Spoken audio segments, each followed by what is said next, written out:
Good evening, everyone, and welcome to our Africa Day Poetry Celebration. My name is Jennifer Malik. I'm the editor of the reading list, and we're co-hosting this event today with Jonathan Ball Publishers.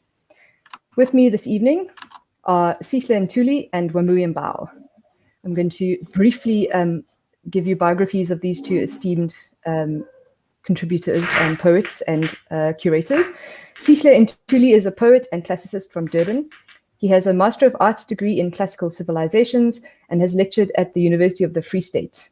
During his tenure, he was awarded the 2019 CTL Innovation Award for Curriculum Design and Delivery. He is the author of Stranger, which was out in 2015, and Rumblin', which was out in 2020, and has had work published in South Africa and across the African continent.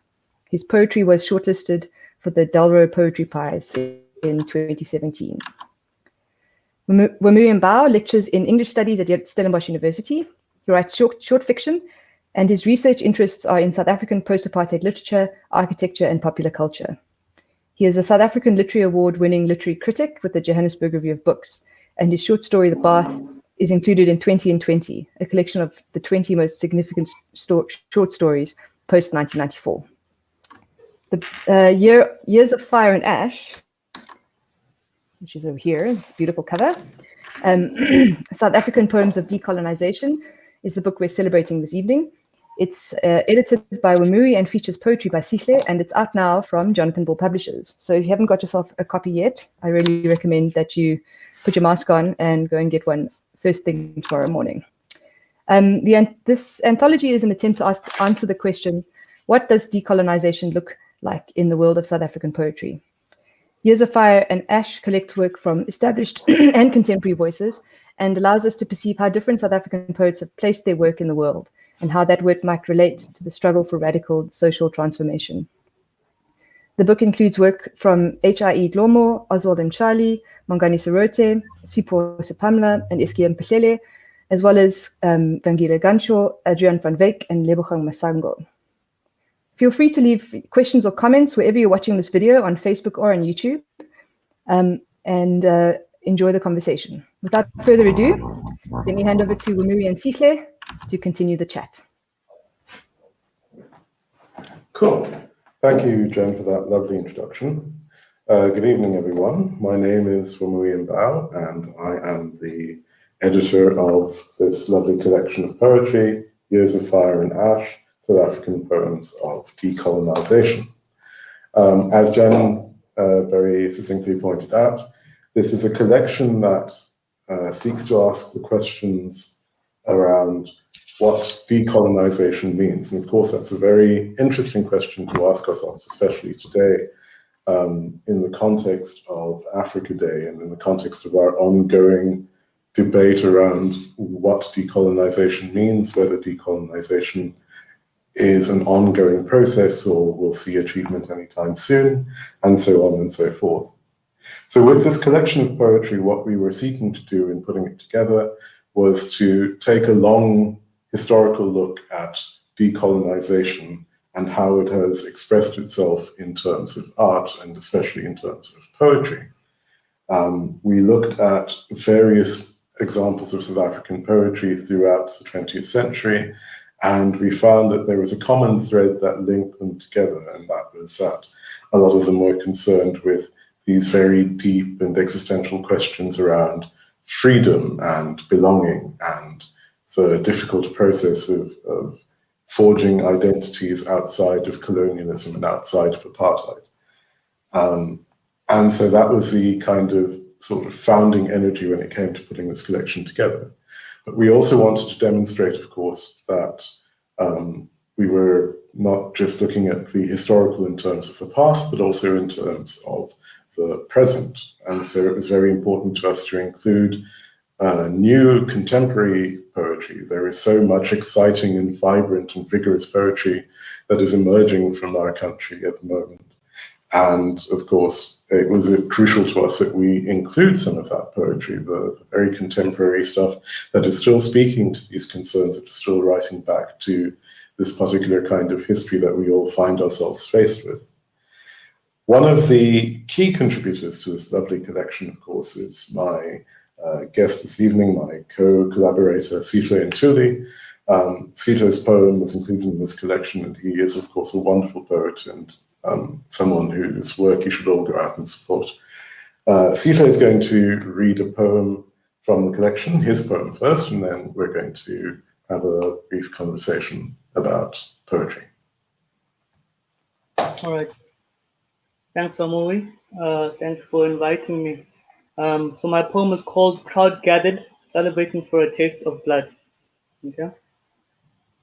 Violence as a pain shared between men. It has been said time and time again, to be a man, one must save face at all times. It was pain that drove defense against a loss of power. To think our clenched fist was once a symbol of power, down the road, previous bodily harm, now a symbol of how man will hold on to the pain, never letting go.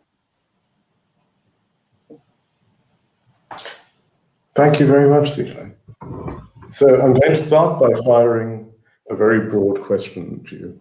What does decolonization mean to you as an artist? Decolonization, I'm going to take a bit from what you wrote in your acclaimed introduction, as I said earlier. So I think it's just really establishing our identity in the face of the canon and disrupting the canon. So it's just really providing sort of art for me that's represented of me, and so that other people can relate to that same art that I'm making. So for me, I find Durban poetry, being a Durban poet, to be quite essential to what I'm making right now, especially writing from this perspective of Kwamashu, where I was born. So I want other people from different townships. You can talk about Cooks, you can talk about Soweto, Mtantane, to also bring up across their own perspective from their township, and then we can have a conversation of what we have in common. And this is, I think, that's the first step towards having work that we all recognize. And of course, now we can take it to these white spaces, the institutions.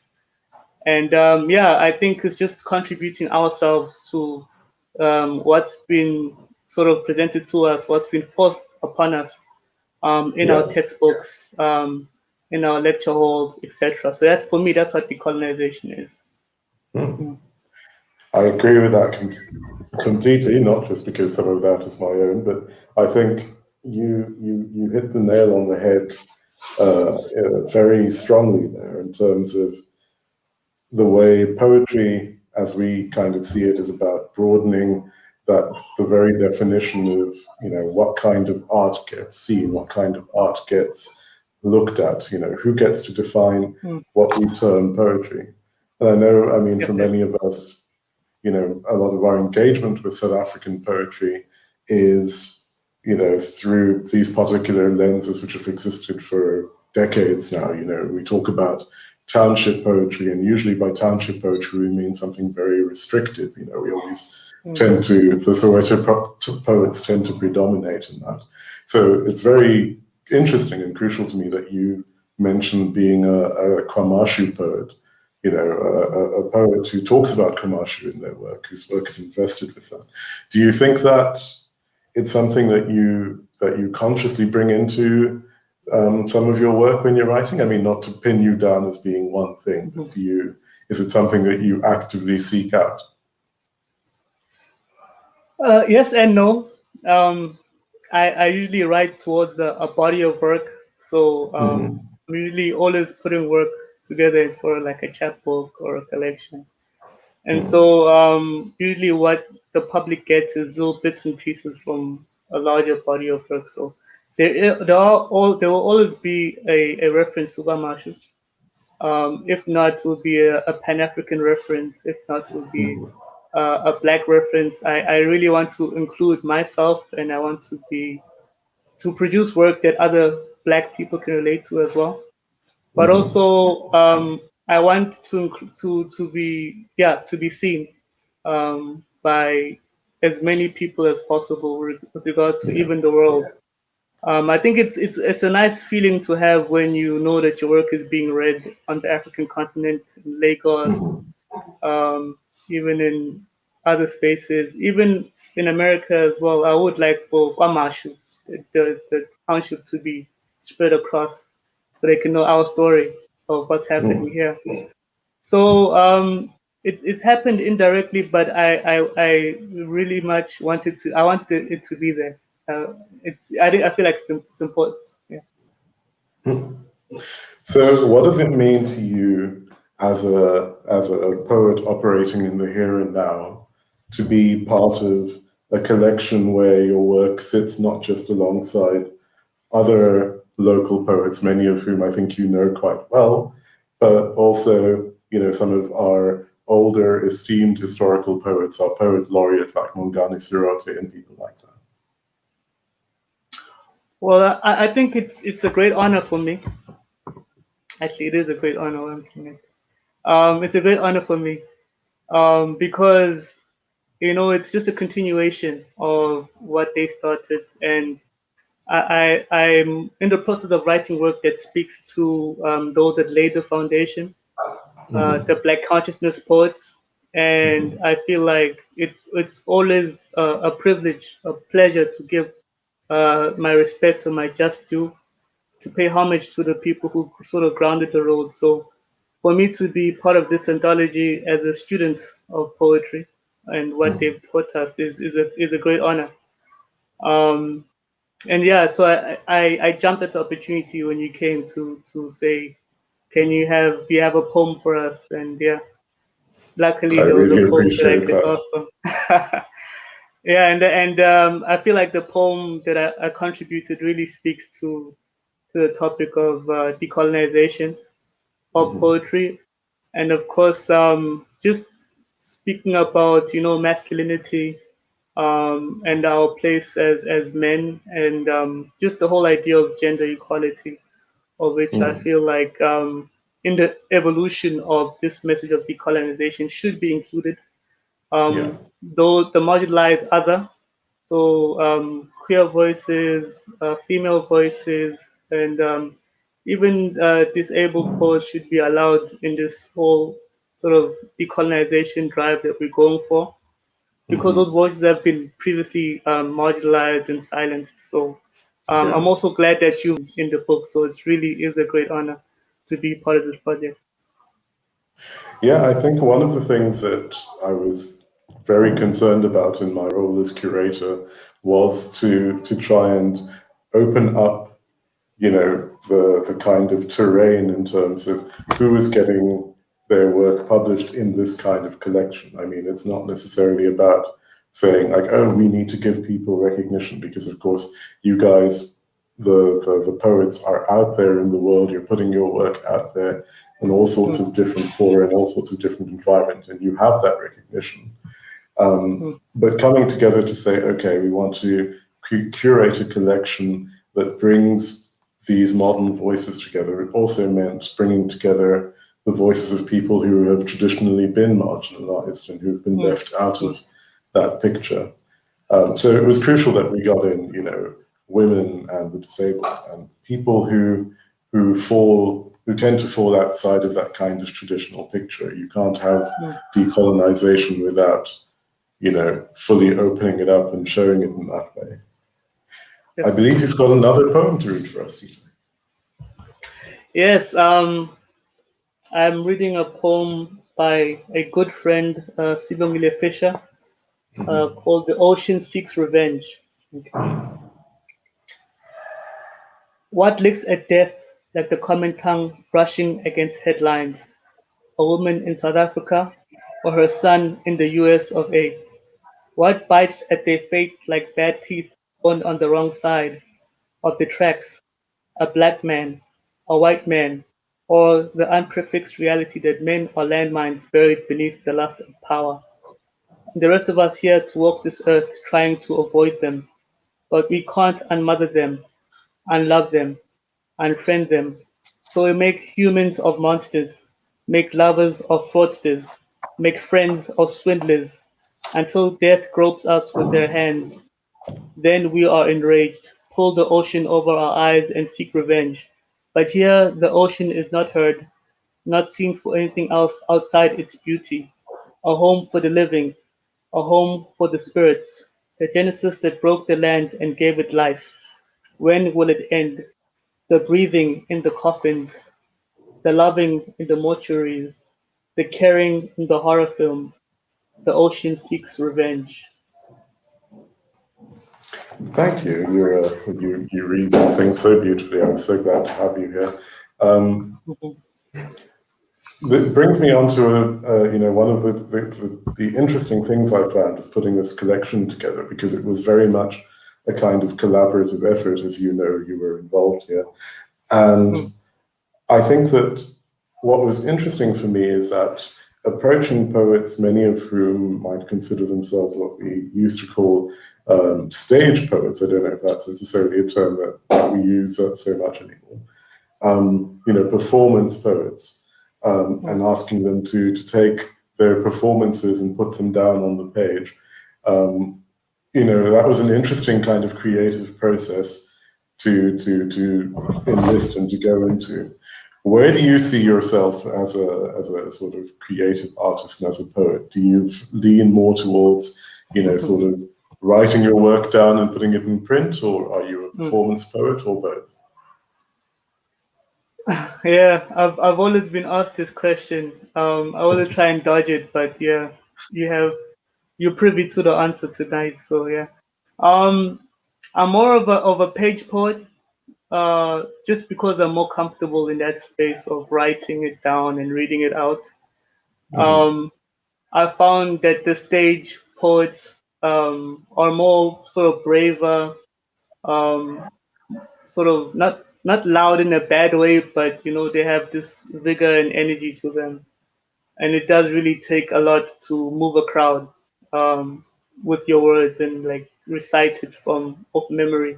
It's a lot of pressure for me as someone who's a self-confessed overthinker. I do overthink things a lot, so I think if I was to be put in that position of performing for an audience, reciting slam poetry, as they like to call it, I don't think I would manage. So yeah, like much respect to them for being stage poets, but I think the page is something that I feel more comfortable in doing. But I think it's also good for a page poet to be able to read the work as well, um, just so that the audience can resonate and sort of hear how sort of I write my work. So I write for a specific sound. So there are elements of slam or page or sorry, spoken word poetry, because I write for sound. So the elements of both, but I'm very much a page poet. Yeah. Yeah, definitely. And I don't think you should underrate, the kind of artistic labor involved in being a page poet, because it comes with a labor all of its own, when you Mm. when you are putting that poetry together. So I'm going to chance reading a poem here, and it's actually one by someone who is what I consider to be a performance poet, and a fantastic one at that, Ashanti Kunene. So this poem is called Untitled Poem Number 1. I joined the revolution because of love. I stayed in the revolution because of love. I left the revolution because of love. But this black revolution refuses to leave me because I love. I cannot separate love from the revolution. Black liberation for me has always been rooted in the ability to fully love and to be loved fully. To love unlovable, broken beings that do not think themselves worthy of love. That one showed me my immortality, taught me to have no fear, and to see the entire universe within myself. But this one, he is my spirit, he is my spirit of defiance. So I think with a poem like that, what captures that I think is so interesting in this collection is that, and I'm sure it's something that you've definitely picked up on too, is that you have a mix of both major and very kind of minor or personal themes. People, we gave you guys free rein, quite literally, to say, like, submit poetry that you feel is reflective of your, poetic journey, your poetic gift. And so people submitted poems that were about big themes, and people submitted poems that were about deeply personal things, or hybrids of both. And I think that's really interesting. Yeah, I agree. And yeah, I'm very thankful that you're able to give us such free reign, especially with such a broad topic like decolonization, especially being that 50 years is what this whole collection represents. And so it was really good to have sort of diverse perspectives ranging across this whole 50 years, and some really interesting works that I quite enjoyed. Um, out of my head, I can think of Bangile Gancho's piece was very Yes. touching, and I'm a big fan of Maneo Mahale, so I liked her piece as well. And I have to show my bias and say fellow Durbanites Sindo Busuka Matese, her work was brilliant as well. Our unofficial poet laureate, yes. Yeah, so extra special. But yeah, I enjoyed the anthology as a whole. It's really one to definitely get, definitely one for the shelf. I think so. So my final question to you, before we wrap up, Africa Day as a cultural day is about, sort of celebrating and embracing what is truly, African about us as a people, what is truly there to be celebrated and held up and cherished. And of course, I think in doing that, we cannot ignore, the role of the artists in our culture, the role of the artists in society. So if you were in a position to say something, well, yeah, I mean, you are in a position, you have a public platform right now. What would you say would be, how would you, or what would you say to the government, the people of this country? What would you like to see being done for poetry to elevate it in this country, to make it, to give it everything that it needs to succeed? Yeah.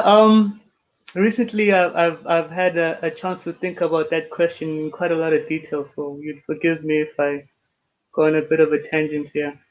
Please do. Um. So I think because I have this platform, I'd like to just note that poets in this country, yeah, young poets generally come up to me for guidance and information, and I think that's what we lack at this point in time. Like, where do you publish? Who do you send work to in terms of journals and all of that? Um, I've been privileged enough to stumble and make the mistakes on this journey. And I think I know who's a good sort of space to send your work to, and who isn't, who's not going to represent your work well. But I think most importantly, information is very important. We'd want to have spaces where poets can get the information on which journals to send to, how to go about going on a journey to eventually get published, how it's a difficult journey as well. I think it's not to be glamorized as an easy journey. No. They see someone like me with only a chapbook. It's not even a full length collection, it's just a chapbook. And it's been hard to even get here to this stage. So, yeah, there's a lot of sort of setbacks that's going to come into play. So, that information is what is key. But in terms of just the spaces as well, the publications, we have a few in South Africa.